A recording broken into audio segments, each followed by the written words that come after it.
always begin with revision, and I do not know who will offer to. Today I just left volunteers. Somebody volunteered to tell us what did we cover 2 weeks ago.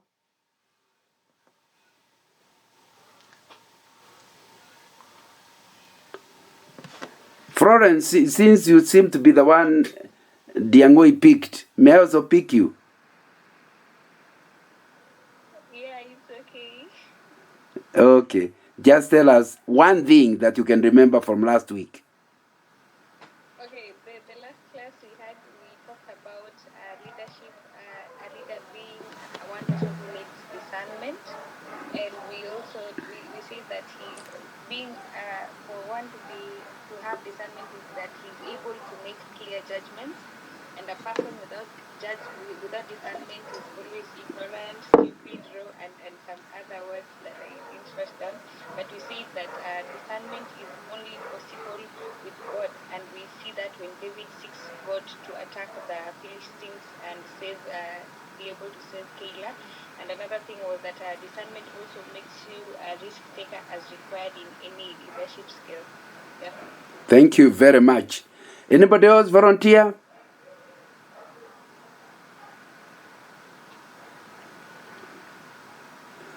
Florence has given you directions. So what else can you remember? Oh, the holiday was too long. Good morning. Good morning. Welcome. Thank you. My name is Moka, and maybe just to add on to what Sister Florence has shared, we also learned that discernment does not stop us from meeting danger, but because we constantly seek God, He's able to help us again and again, even when the danger comes. Then also, discernment also helps us to admit of our limited knowledge, because every time when we seek God's discernment, we get to learn that things are not always as they seem to be. So with the help of discernment, we are able to know that the knowledge that we have, however big it is still limited. We also learned that we need also a network of friends for information to assist us in making decisions, and we see that through Jonathan helping David to find strength. Thank you very much. Who was the last one? One more thing maybe I add. Yeah, Karibu. We agreed that stay where God wants you to be to avoid the enemy trap. And we saw David stayed in the desert of Maon. He hid himself in the rock even that. Even when Saul is looking for him, he did not find him. So we agreed that we should stay where God wants us to be to avoid the enemy trap. Thank you very much. Thank you very much. Today we deal with another aspect. We are learning lessons from the early life of King David. I've written a book that tackles his kingship. It's called Leadership King David Style. You can get it from Scripture Union Bookshop. But we are now not doing the things that are in my book. We are looking at the early life of David before he became king. The aspects that prepared him to be the great king he finally became. And today we look at 1 Samuel chapter 24, where we discover that David lived under the platinum rule. I'm sure you're used to the golden rule. The golden rule says, do to others what you'd want them to do to you.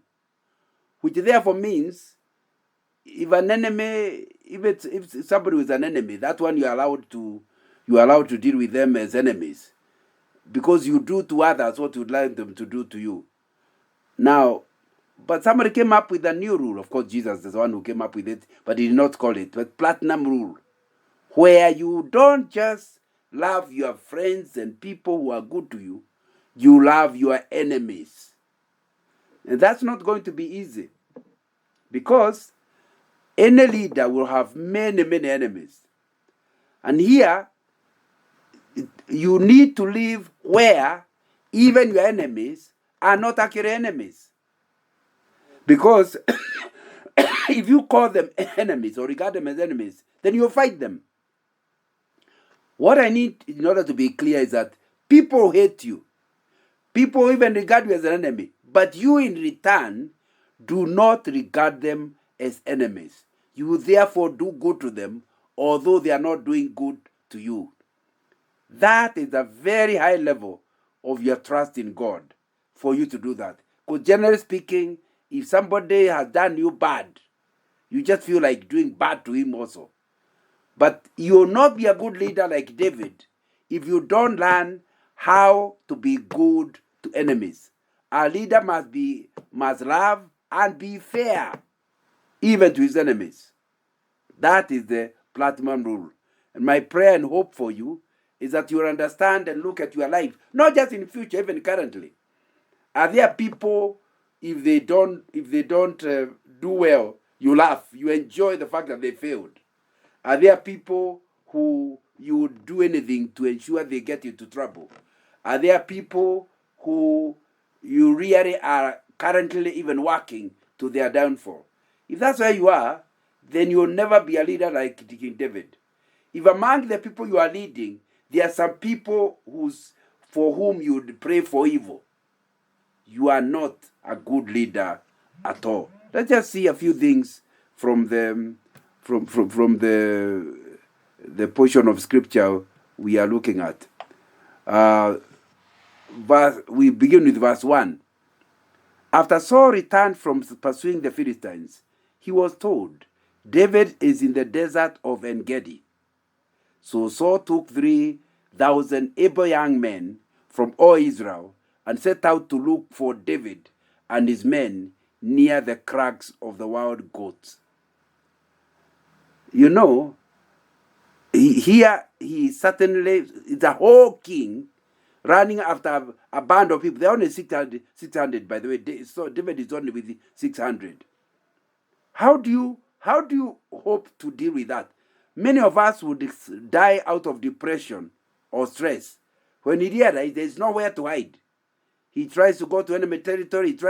There's nowhere to hide. And the whole king with the whole army wants to do you in. What made David be able to continue without getting into depression? I think it's because the enemy, he realized that the enemy is not just against him. The enemy is against the one who is in you. You know, the Bible tells us, he that is in us is greater than he that is in the world. Do you understand that when Paul says, it's no longer I that lives, but Christ who lives in me? It then means if Christ is living in you, anybody who tries to be your enemy is actually becoming the enemy of Christ.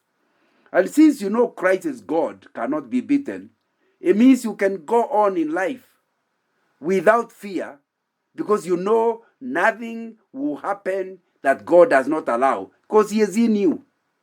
That's what gives you the capacity to love enemies, because you know they are powerless. They are no match for the God who is in you. That's what will help you to operate under the platinum rule. Verse 3 says, he came to the sheep pens along the way. A cave was there, and Saul went in to relieve himself. David and his men were far back in the cave. The men said, this is the day the Lord spoke of when he said to you, I'll give your enemy into your hands for you to deal with as you wish. Then David crept up and noticed and cut off a corner of Saul's robe. Of course, when you go into a cave, you have just entered, it's dark. You have to stay for quite some time for your eyes to acclimatize, to be able to see. But these ones are living inside the cave. They can see him coming, but he can't see them. So, from what we are learning from this writing, the friend said, surely, this is one guy who is giving us trouble. Let's kill him, finish him. It is God who has brought him into our hands.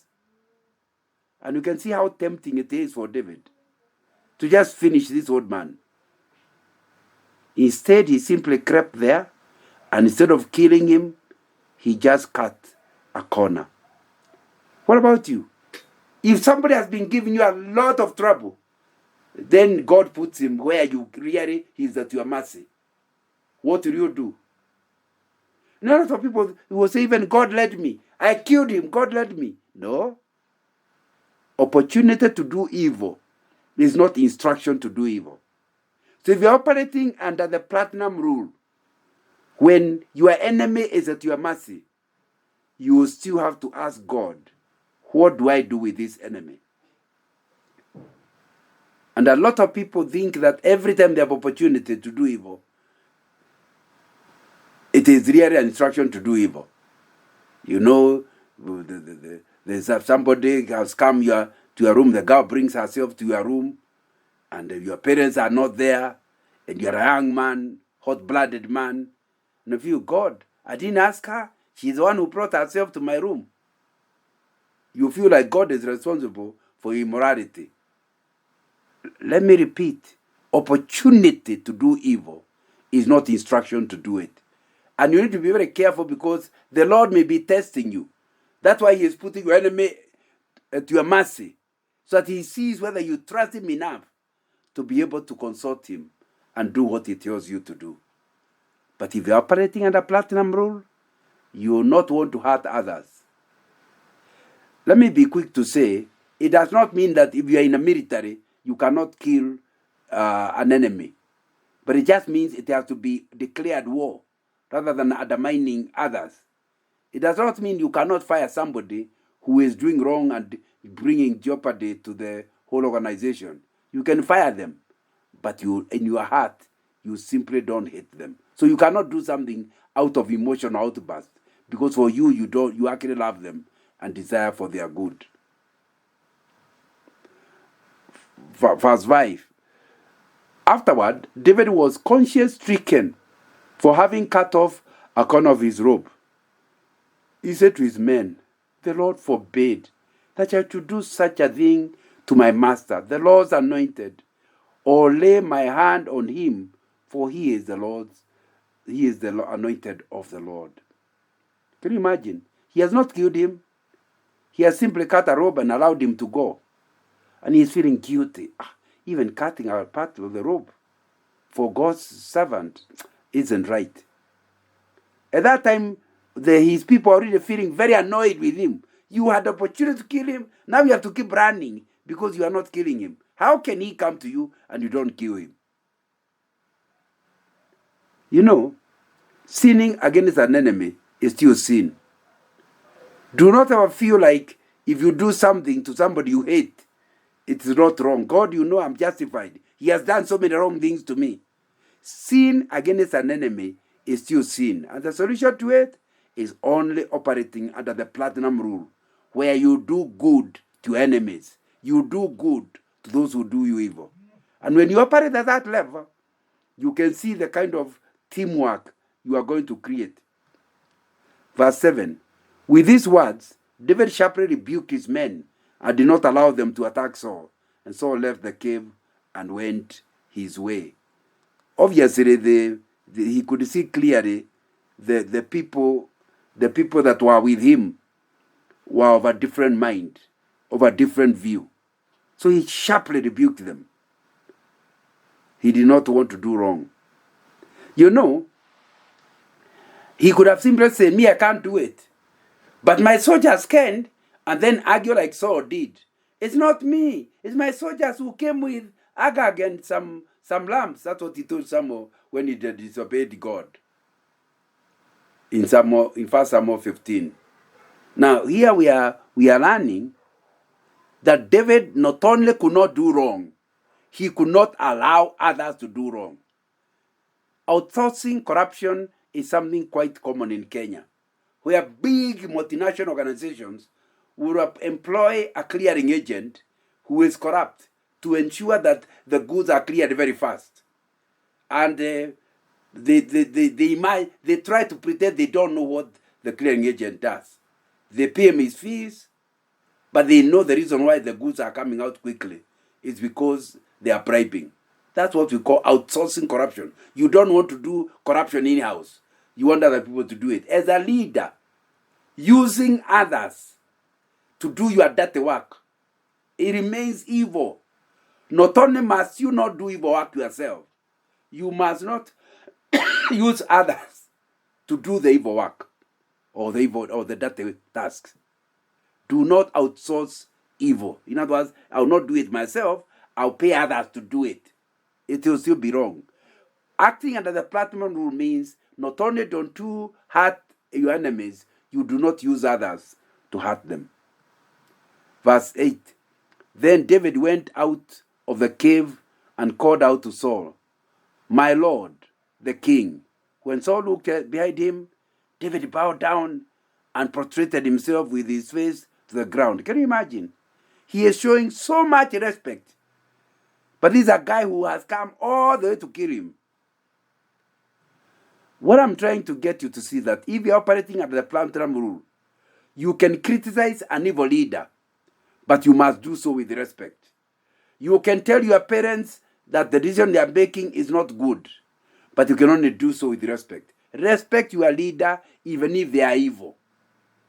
That doesn't mean, of course, you will not do things that are evil like them, but you must maintain respect. That's what David teaches us. So what happens when the enemy is actually your boss? You still must show him respect, but do not do what he does. Respect your leader even if they are evil. If all these things you are saying are not easy things to do, the unnatural person does not act like this. That's why you can see David was sure enough a man after God's heart. That's why Christians will be good leaders, because the Spirit of God will give them the enablement to operate way above the average leader, where you show respect even if you know that guy is the one who is the source of all your troubles. Look at verse 9. He said to Saul, "Why do you listen when men say David is bent on harming you? This day you have seen with your own eyes how the Lord delivered you into my hands in the cave. Some urged me to kill you, but I spared you. I said, I will not lay my hand on my Lord, because he is the Lord's anointed. See, my father, look at this piece of your robe in my hand. I cut off the corner of your robe, but did not kill you. See that there is nothing in my hand to indicate that I am guilty of wrongdoing or rebellion. I have not wronged you, but you are hunting me down to take my life. May the Lord judge between you and me, and may the Lord avenge the wrongs you have done to me, but my hand will not touch you. As the old saying goes, from evildoers come evil deeds. So my hand will not touch you." You know, that's the same thing that Romans chapter 12 verse 20 is saying. On the contrary, if your enemy is hungry, feed him. If he is thirsty, give him something to drink. In doing this, you will heap burning coals on his head. You know, not taking revenge communicates love to the enemy. Do you want to melt? In fact, from here, Saul went away. Do you want to deal with your enemies? Show them love. Show them your concern. Of course, if there is a rule he has broken, he still must suffer the consequence. But you can make him suffer the consequence lovingly, not demeaning him. And that's really what you're learning, that a person who operates under the platinum rule, since he loves his enemies, will not revenge. And when he does that, the enemy will feel very, very embarrassed. And soon enough, he'll wonder, why do I hate Zu? Why do I hate Nganga? And he's so good to me. That's what this story actually ends up as. Look at verse 14. Verse 14 is saying, "Against whom has the king of Israel come out? Who are you pursuing? A dead dog, a flea. May the Lord be our judge and decide between us. May he consider my cause and uphold it.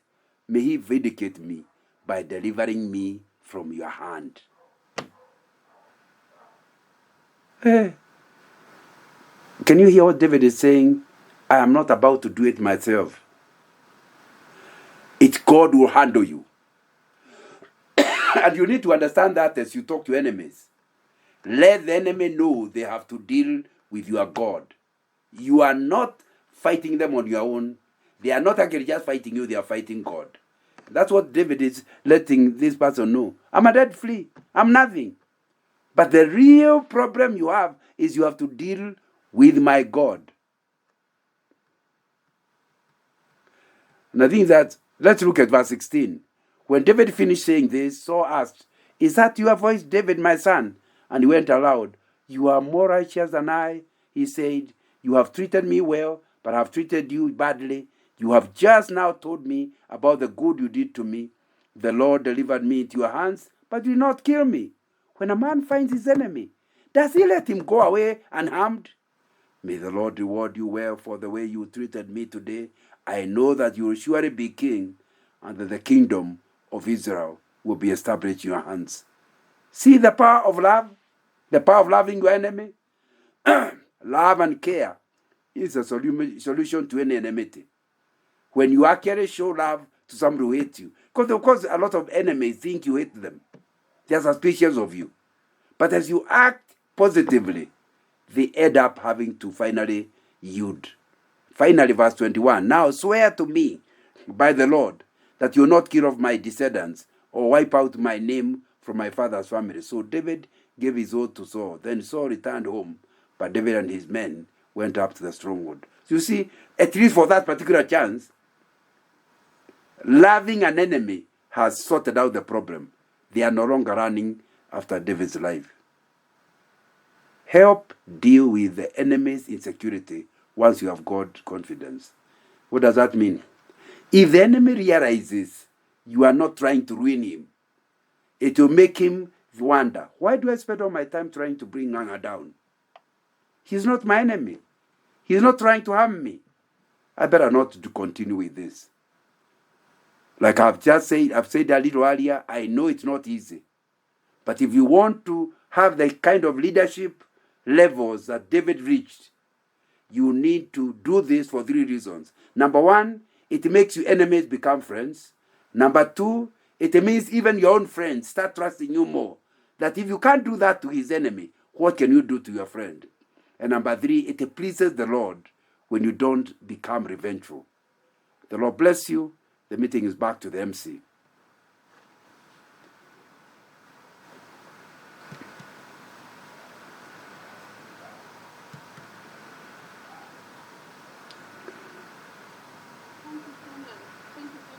Brother John Nana, for sharing with us such wonderful devotion. Also today we learned about a new rule, platinum rule, and the best the 9 nuggets on how to loving and being fair to our enemies, even if it doesn't look like we should do that. Thank you so much. And now we want to get into a recap session. We have done that 3